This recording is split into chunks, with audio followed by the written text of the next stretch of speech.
Hey, what is going on, guys? RvzStealth here, and in today's video, I'm going to be giving you guys my opinion on the best mid laners for patch 6.14.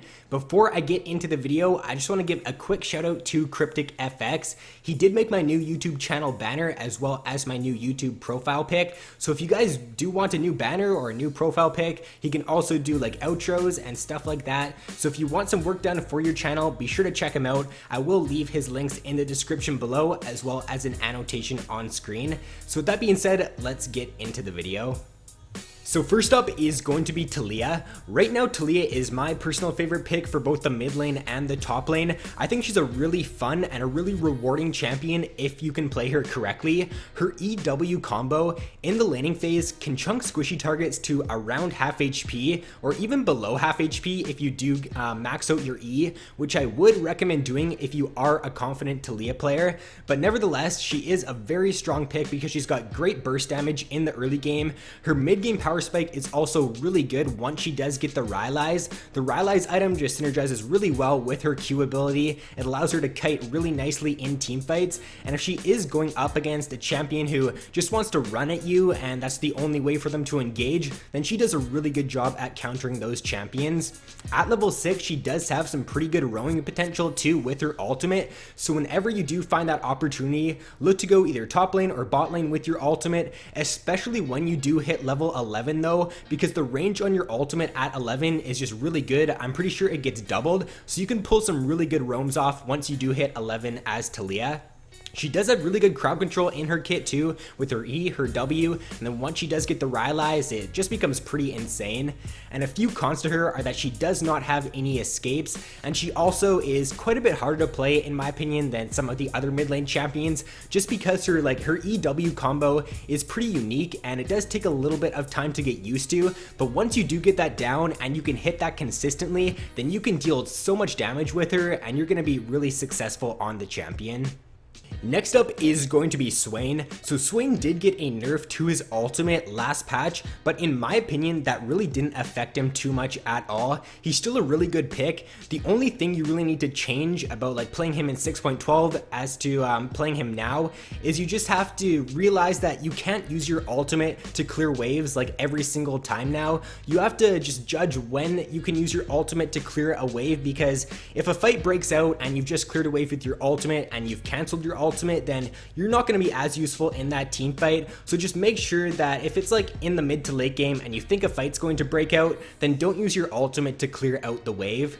He's still a great pick though once you do get to mid to late game. He can deal so much damage with his core items, yet he can still tank so much. He's pretty much unkillable once he does get his Spirit Visage and once he has his core items, and that just makes him a really hard champion to deal with and just a really strong pick still.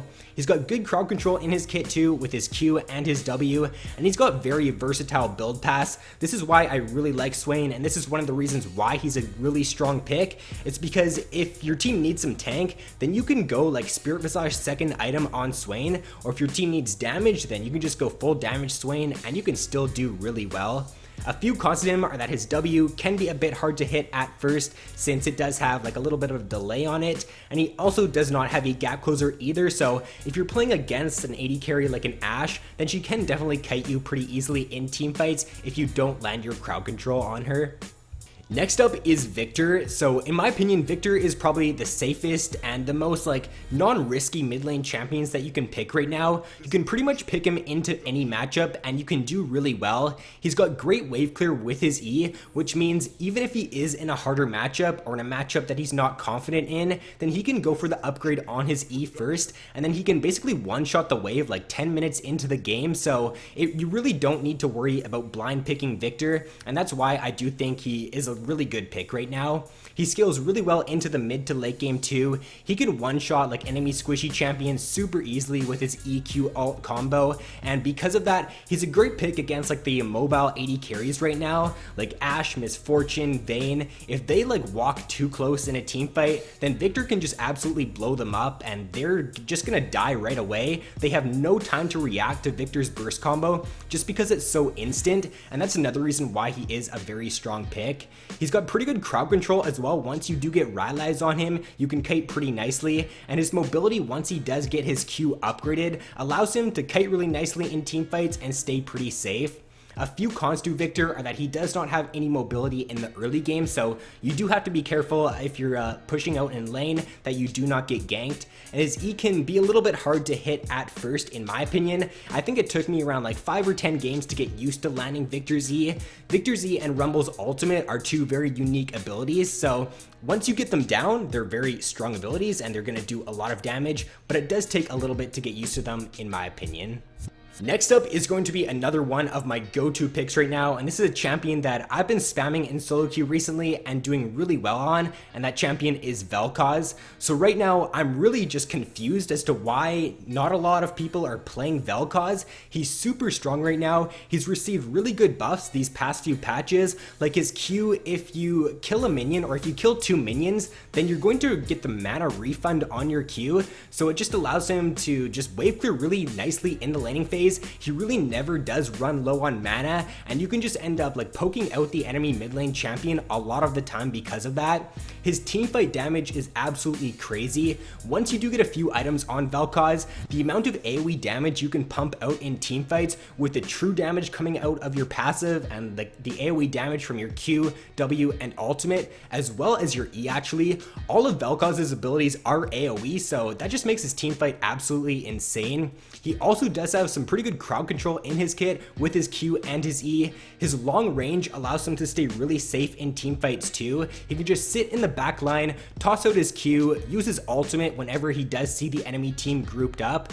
And he does also have a pretty smooth auto attack animation. Now this is just kind of like a personal opinion, but I think like a champion that does have a smoother auto attack animation makes it like a lot easier to CS in the laning phase, and I really rarely find myself missing a whole lot of CS on Velkoz because of that. And a few cons to Velkoz are that he does not have a gap closer, and he also is very skill shot reliant. All of his abilities are skill shots, so if skill shot champions aren't your bread and butter, then Velkoz probably isn't going to be the best champion for you. And to round out the top 5 for this patch, it's going to be the OP Malzahar. So I'm really confused as to what Riot was thinking when they did rework Malzahar, because he's had the highest win rate for any champion in the game these past few patches, and he's just been a really hard champion to deal with. Whenever I'm playing Malzahar, I just feel like I do so much damage in teamfights. He does a lot of like consistent damage, but he also can deal burst damage, which is one of the main reasons why he's just a really strong pick right now. His passive is also pretty broken. Once you get to a mid to late game team fight, once you're like level 14 or 15, it's on a 5 or 6 second cooldown, so that just makes it really hard to play against a Malzahar. If you're playing someone like an Ashe or a Malphite against Malz, even though he's like an immobile champion, you're not going to be able to engage on him because of his passive. He's got the AoE silence with his Q as well, and I think that like they need to do something to his Q ability, because I find whenever I'm playing Malzahar in team fights, I'm able to get like a 3 or 4 man silence off, and just because of that silence, I'm basically able to win the fight for my team. So I feel like if there's one thing that they can nerf with Malzahar, it could be his Q. He also is a very easy champion to play in my opinion. He doesn't really have any crazy hard combos to use. His wave clear is some of the best for any mid lane champion too. He can shove pretty much any other mid lane champion into their tower in the early game because of his E and his W. And his ultimate is one of the strongest abilities for team fights. It can just easily pick out a high priority target, and if your team is grouped up with you, then you should be able to burst that target down before they even get out of your ult. A few cons to him are that he does not have a gap closer, but this really isn't like a huge deal because once you get to mid to late game team fights, you're going to have your passive up pretty much all the time, so even though he doesn't have a gap closer, it's not really going to affect him too much. And his Q can be a little bit hard to hit at first, but once you do get that down, then you're going to be very successful on Malzahar. So first on the honorable mentions is going to be Cassiopeia. So Cass is a really strong champion, but only if you can play her correctly. She does take a while to get used to. I would recommend playing her in normal games before you do head into ranked, but once you can consistently land your Q on Cassiopeia and you can hit good ultimates in team fights, then you can carry really hard with her. Next up is Twisted Fate, so kind of the same thing goes for TF that went for Cassiopeia. He is a little bit harder to play. You want to be using your ultimate whenever it is off cooldown, but whenever I play with a TF or whenever I'm playing against a TF, I really find that they don't utilize their ultimate to its fullest potential. Look to either go top lane, look to go bot lane whenever your ult is up, because you can snowball the early game really well, but if you can't find good ultimates though as TF in the early game and you can't get a good snowball going, then he is going to be weaker than some of the other mid lane picks. Next up is Annie, so one of the simplest mid lane champions that you can pick. Annie's burst damage is probably some of the best for any mid lane champion in the game as well. It's just a really simple combo, and one like flash stun Tibbers in a mid to late game team fight could end up winning your team the game. So if you're new to mid lane or if you just want to play a really easy mid lane champion, then I would pick up Annie. Next up is going to be Anivia. So Anivia is really strong and really underrated in my opinion. Her combo of her ult E in a mid to late game team fight can chunk a squishy down to below half HP. So as long as you can position well in team fights as Anivia and you can kite around with like your ultimate slow, your wall, and your Q, then you can do really well on her. Next up is Ahri. So Ahri is a little bit like Victor in my opinion, in the sense that you can pretty much blind pick her and you can be confident that you are going to do well in the lane in pretty much every single matchup. If you are in a matchup where you're not as confident, then you can just farm up with your Q if you need to in the laning phase. Her roams at level 6 are really strong as well because of her ultimate, and she's a really safe pick because she does have the 3 dashes with her ult. She's also got her flash, and she does have that great pick potential as well with her charm. So overall, Ahri is a very solid mid lane pick. And to round out this video, the final champion on the honorable mentions is Brand. So Brand's teamfight is some of the best for any mid lane champion. The AoE damage that he can pump out with his W and his ultimate is just absolutely insane. As long as you can use your ultimate at the right time as Brand, then you can pretty much single-handedly win your team a fight. I do think he is a little bit harder to play though, because he's pretty skill shot reliant with his W and his Q, and he is also very immobile. But as long as you can survive the early game as him and you can get your core items on Brand, then you're gonna do really well on him. So that is gonna be all for this video, guys. If you did enjoy, then please be sure to leave a like, subscribe if you guys have not already. So thanks for watching, have an awesome day, and I will see you in my next video.